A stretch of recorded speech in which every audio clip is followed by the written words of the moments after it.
Now, truth be told, I haven't actually taken the time to sit down and watch the entirety of the original Aladdin film. However, that doesn't mean I'm oblivious to the actual story and characters in any way. We all know the songs, we all know the plot, and we all know Robin Williams' terrific performance as the genie and how iconic it's become. I just haven't taken the time to see it, that's all, and for that, I'm obviously not going to be able to compare this to that one, so let's just judge and review this movie as is. Now, to be fair, it's not the complete train wreck of a disaster I, along with many others, were expecting.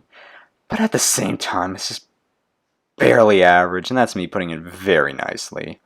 I'm not saying there weren't any horrendous moments in this, because there certainly are, but not enough to the point in which I would consider this movie to be a travesty or an abomination.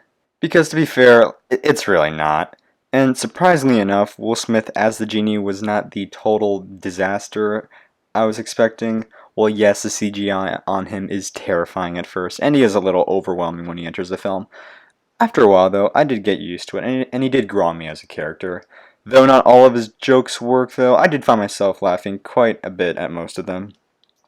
He still has that Will Smith charm, and it helps bring a lot of life and energy into an otherwise dull story.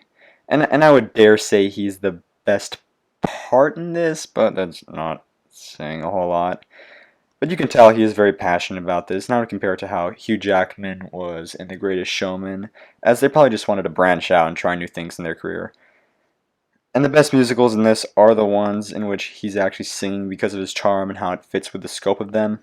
And on the topic of musicals, let's discuss that. For one, I'm not a huge fan of musicals in general, but that's not saying I don't see their importance and appeal. However, for me, it just doesn't make any narrative and logical sense why characters would just break out into a dance and sing a song. That said, there are still a handful out there that I do enjoy, and I think it works best if the song is good and everything is well choreographed and it's overall entertaining to watch and serves some purpose to the story. Like how in a sausage party, when everyone sings the song Dear Gods in the beginning, it's meant to show how oblivious everyone is to the reality of their existence. Unfortunately, though, all the songs in this, except the one sung by Will Smith, fall completely flat. A lot of this has to do with the fact that anytime Aladdin sings, it feels as if his voice is being dubbed. And it also doesn't help that Mina Massoud, who plays him, just doesn't have the right singing voice to pull a lot of this off.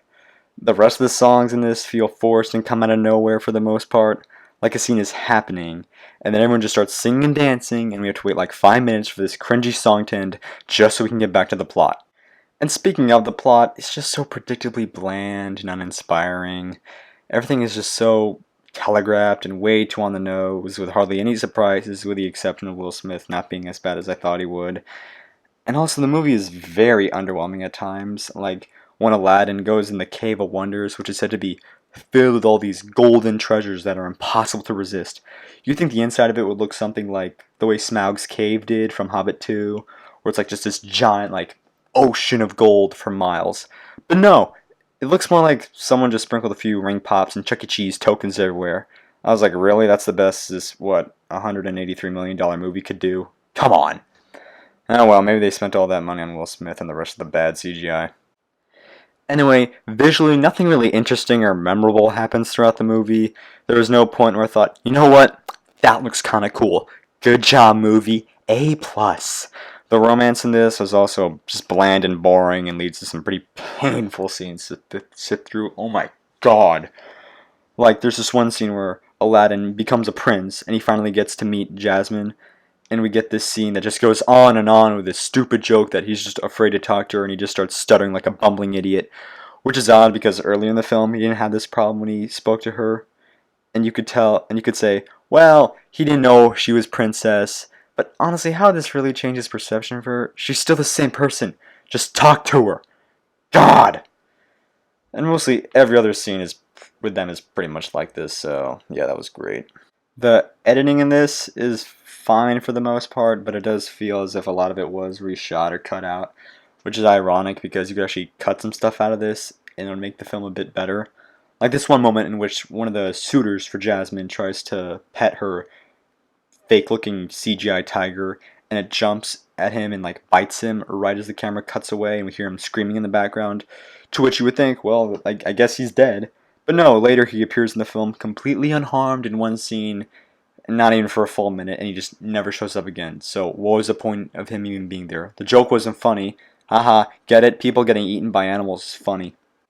Yeah, and there's also another random moment in the film in which, out of nowhere, it tries to develop one of the Sultan's guards who's only been in the background for the limited scenes he's in and has maybe what, two, maybe three lines of dialogue at best.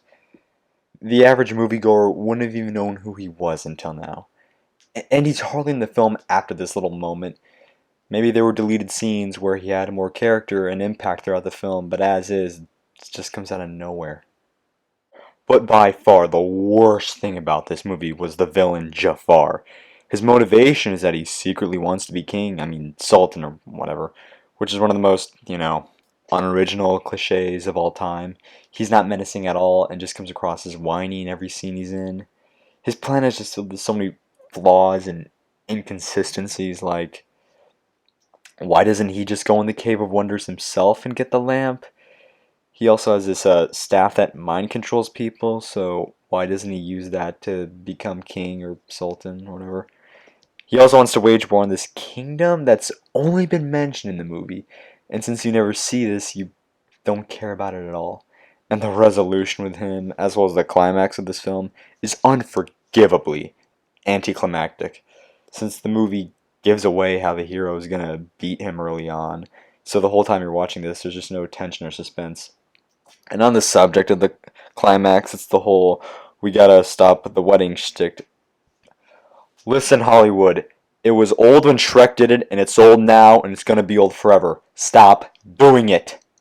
And of course, a movie like this has to end with everyone singing and dancing, and also, for some strange reason, DJ Khaled sings during the credits. Look, if it sounds like I hate this film, I really don't. Yeah, sure, I went in with low expectations, but truth be told, I would still like to see the classic Disney stories and other fairy tales done in a live action format. But I just think doing a straightforward adaptation isn't the best way to go about it. Yeah, sure, it works as a stage play, but if you really want to introduce new people to the original, just re-release it in theaters. That would save money on a movie production, and hell, you could even make it in 3D. They did that with Lion King. Or we could just do something better. We could all just pass down the original through generations since it's superior. And if you want a live action adaptation of a classic story, I think it would be best if you were at a unique take on it. Like there are a billion different alternate versions of Spider-Man, so do something like that. Like here's an example. Like get rid of all the songs and childish nonsense and have it be more serious and grounded.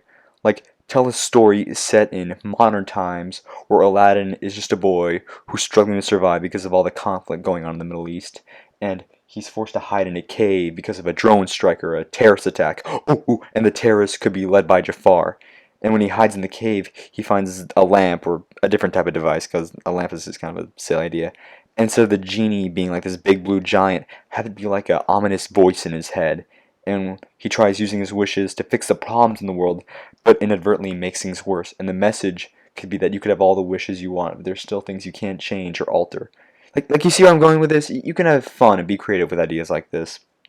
And that's why I loved films like Snow White and the Huntsman, because of the Game of Thrones style medieval edge the film had, along with how menacing Charlie Theron was as the Queen. And even though I didn't like Maleficent, at least it told a different story. It wasn't just a safe retread of Sleeping Beauty. Just do something different. That's all I'm saying. But ultimately, though, this just comes across as bland and mediocre. Like it's not horrible. There's certainly worse live action Disney films by far, but if that's the best thing you can say about something, honestly, don't bother.